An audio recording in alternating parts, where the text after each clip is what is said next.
Zuschauerinnen und Zuschauer. Ich begrüße euch ganz herzlich zum heutigen Jungfrau-Zeitung Panorama aus Grindelwald. Und das haben wir heute für euch. Der Papa Papillon züchtet seit 20 Jahren Schmetterlinge. Eine Tourismusdelegation aus Grindelwald ist nach Japan gereist.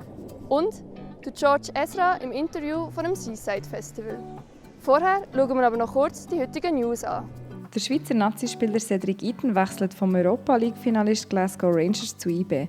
Er hat einen 4-Jahres-Vertrag bis Sommer 2026 unterzeichnet. Das Seehotel Bären in Brienz wechselt per Ende Mai offiziell den Besitzer. Die Akama Anlagen AG mit Sitz in Eich übernimmt den Traditionsbetrieb und führt ihn vorerst im gleichen Stil weiter. Geplant ist zu einem späteren Zeitpunkt die Sanierung des bestehenden Hotels und ein Erweiterungsbau mit exklusiven Wohnungen. Bützer verdienen weniger. Schweizer Angestellte haben 2021 nominal wie inflationsbereinigt weniger verdient. Nominallöhne sind im vergangenen Jahr laut der Berechnung vom Bundesamt für Statistik um 0,2% gesunken. Der Papa Papillon, der Herr der Schmetterlinge.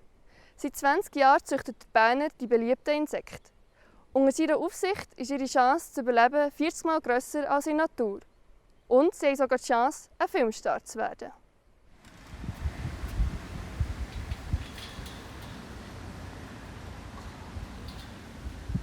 Also ich bin der Papa Papillon, ich züchte Schmetterlinge, schon seit Jahren.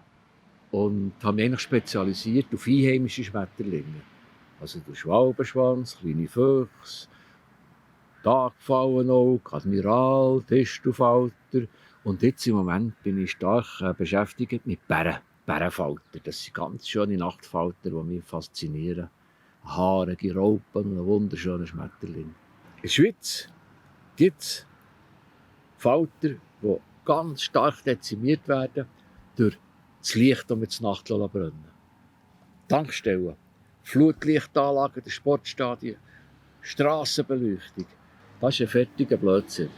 Man tut die Nachtfalter, die sich nach dem Mondlicht, nach den Sternen richten, die verwirren durch unsere Lampen. Die fliegen nicht in die Lampe und sterben, aber die fliegen drumherum, werden sie todmüde und morgen liegen sie halb kaputt am Boden. Der Bärenfalter ist genauso einer, der an einem Fußballstadion um die Lampen kreist und am Boden liegt.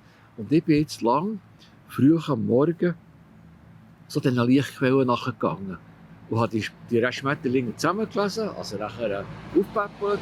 Und die brauchen dunkle Nächte. Und es gibt in unserem Gebiet ein Gebiet, das ideal ist für die Schmetterlinge. Das ist das Gantrische Gebiet. Das Gantrische Gebiet ist die Nacht finster.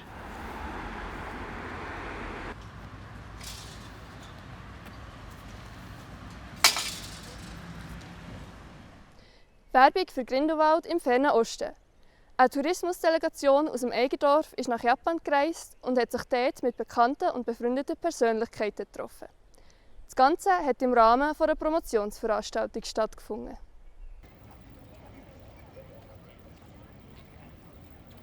Wir hatten Präsentationen, eine Promotionspräsentation für Grindelwald.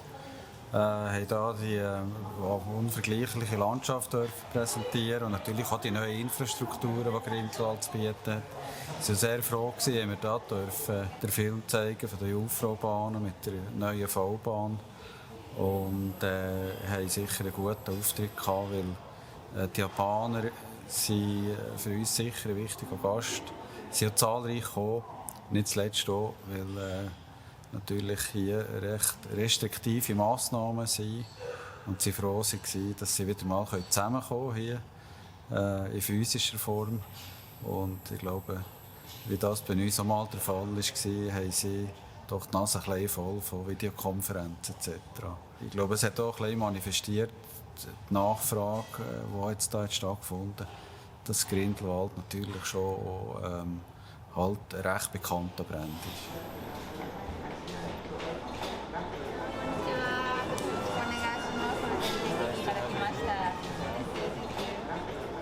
ist. Zum einen sind wir hier in Tokio, für den Leuten, den Japanern, zu erzählen, wie wir Werbung machen auf unseren sozialen Medien, auf Instagram, Facebook und Twitter.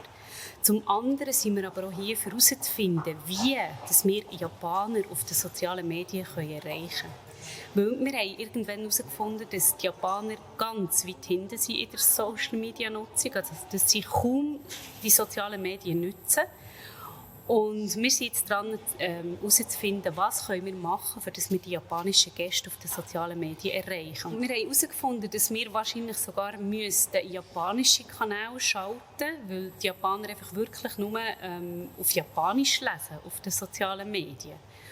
Und wir haben jetzt aber gleich heute Abend gemerkt, sie haben extrem Freude und sie sind Fan von Grindelwald und darum folgen sie uns sicher auf den englischen Kanal. Und was in Zukunft wird kommen, das sind wir jetzt am entwickeln.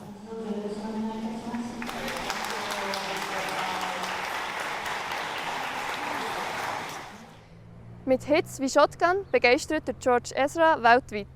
Seine Inspiration holt er unter anderem beim Reisen. So auch bei seinem neuen Album, das am 10. Juni rauskommt. Der Musiker im Interview mit der Jungfrau-Zeitung.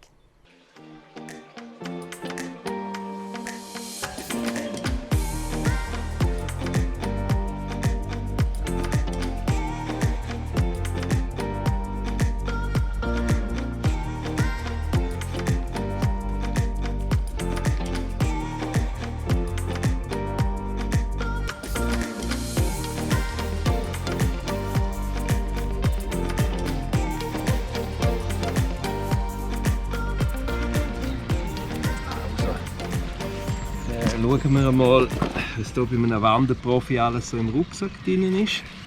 Zuerst ist hier eine Weinflasche, Otz der Gipfelwein, ist also schon vorprogrammiert. Spitzer, Seaside Sonderedition. Dann braucht es natürlich eine Wanderkarte. Die Regenjacke, die braucht es nicht. Aber ich glaube, die anderen Sachen kann der George Ezra also recht gut brauchen, wenn er hierher kommt, um die schönste Art vom Reisen zu entdecken, zu wandern. Den Rucksack nehme ich doch einfach mit.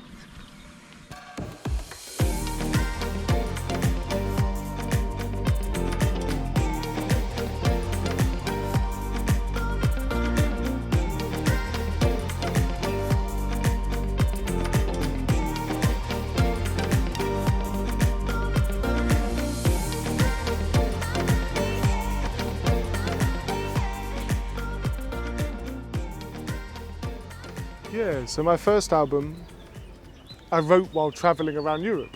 I got an interrailing ticket and I travelled for the month and I wrote down everything I saw, and then when I got home tried to write songs. It feels like a long time ago now, you know. My new album, I think there is travel in the new album, but I think that's because we travel so much through life now. Touring as musicians is just a big part of what we do. Then a lot of the writing happened during the lockdowns. So I think at times it's maybe more introspective and less about the world out there and more about myself. So Green Green Grass all started as an idea in this diary again. And I was in St. Lucia in the Caribbean with my friends. And there was a big party happening on the street. And there was people cooking food, hugging, dancing, partying. And I asked what it was, and they said it was a funeral day and that they were celebrating 3 lives that they had lost in the community. And so then, of course, the scene became even more beautiful because there was a real reason to be there and to be celebrating. So I think of the Caribbean. I see. And I think of that memory. Okay, so that's also the reason why your official video for that song is about also a funeral with guns and all that stuff. Yeah. So that's inspired by that, I guess. Yeah, so the video, all I knew I wanted to do was some kind of bank robbery, but with water pistols or something like that, was the initial idea.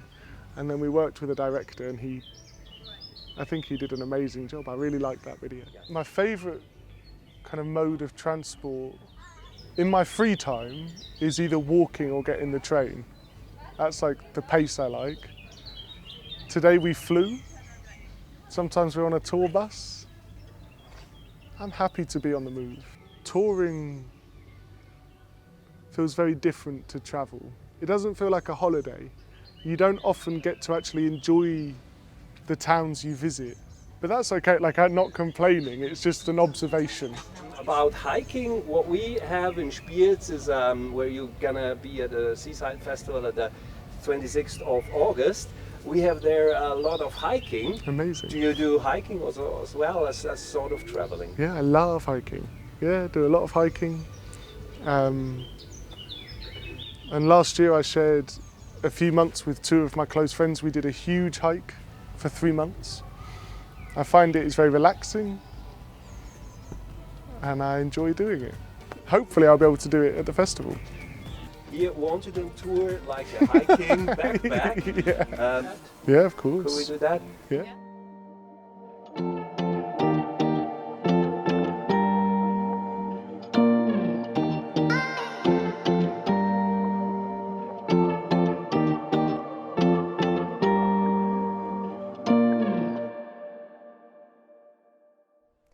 Das war es mit dem heutigen Panorama. Zu den einzelnen Themen findet ihr auf unserer Homepage oder in unserer App noch die ausführlichen Artikel. Jetzt hört ihr noch das Wetter von unseren Meteo News Kollegen.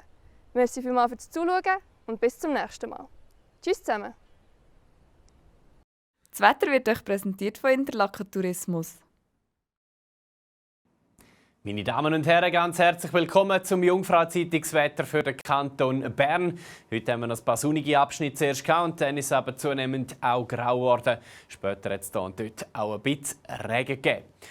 Ja, wir haben relativ warme Luft, die uns in den nächsten Tagen erreicht. Auf der Vorderseite von einer flachen Tiefdruckzone über dem Atlantik ist die Luft aber zum Teil auch angefürchtet und gewitterträchtig. Und es kann in den nächsten Tagen dann auch zum Teil heftige Gewitter geben.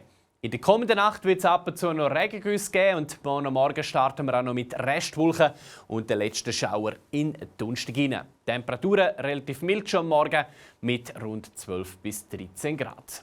Am Nachmittag wird es vorübergehend recht sonnig, dann gibt es aber wieder grössere Quellwolken über den Bergen Richtung Jura oder auch hier im Oberland muss man dann mit neuen Platzregen oder auch Gewitter rechnen. Temperaturen sommerlich mit 24 bis 25 Grad. Im Mittelland bläst eine leichte Brise und auf den Bergen haben wir zeitweise einen mässigen Südwestwind. Am Freitag und Samstag ist es zum Teil sonnig, aber es gibt auch täglich Gewitter, speziell in den Bergen. Die können zum Teil eben auch kräftig ausfallen. Temperaturen bei rund 28 Grad, also sommerlich warm. Nachher immer wieder Schauer und Gewitter im Laufe des Sonntags. Temperaturen bei 25 Grad und wechselhaft starten wir in die neue Woche hinein. Hier dann nur noch maximal 21 Grad. Das war vom Jungfrau-Zeitungswetter am Mittwochabend. Danke vielmals fürs Zuschauen und bis bald.